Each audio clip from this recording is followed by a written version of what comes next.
不是重要的，你们讲。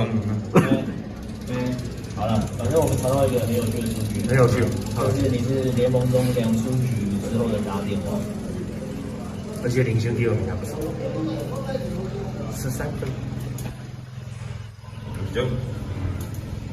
就不会去刻意要，因为如果可能3垒有，或者是0人出局2垒，可能会想打哪个方向吧。刻意要去打那个方向，姿势也怪怪的，也不知道就打，后来爬出来，我们对。2出局的时候就是要打才有嘛，对，所以这个时候想法会比较单纯，或者是单纯对。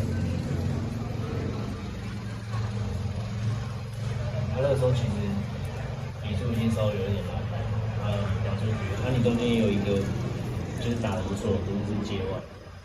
那通常理论上来说，你一个界外全打，可能下面结果都不会是太好。那你怎么样自己把那个专注度给拉好？这一样打出去自己，我觉得可惜。地带打出去，我也觉得我也是界外。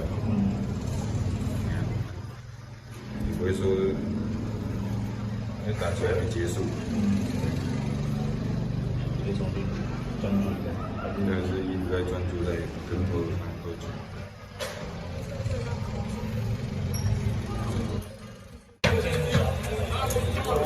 一开始当然是比较没有那么的，那在第2场之后就慢慢的球队拉的比较多一点，然后他的状况也慢慢进入他该有的状况这样。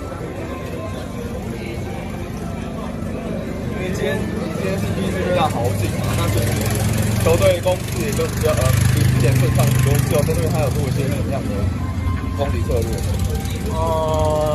会议都是有在开的啊。那今天我觉得就是小球嘛，小球战术，短打也都大家都点得非常的好，对啊。之前短打是他的意思还是教练这边有下？3人对。之前就是叫我开始当中确实有释放压力的感觉，就是短时间会让他固定在6棒。不一定。对啊，因为一开始也没有打得很好啊。对啊，那反正都是一个呛死嘛，他有掌握到那个呛死，他就会觉得可能比较心情会比较松一点。对啊，不管是第4、第5、第6，我觉得应该都差不多了。只是一开始的第4棒已经打了21场嘛，对啊，那从第4棒调到第6棒，那时候的心情可能会稍微的轻松一点。那接下来会不会在第6棒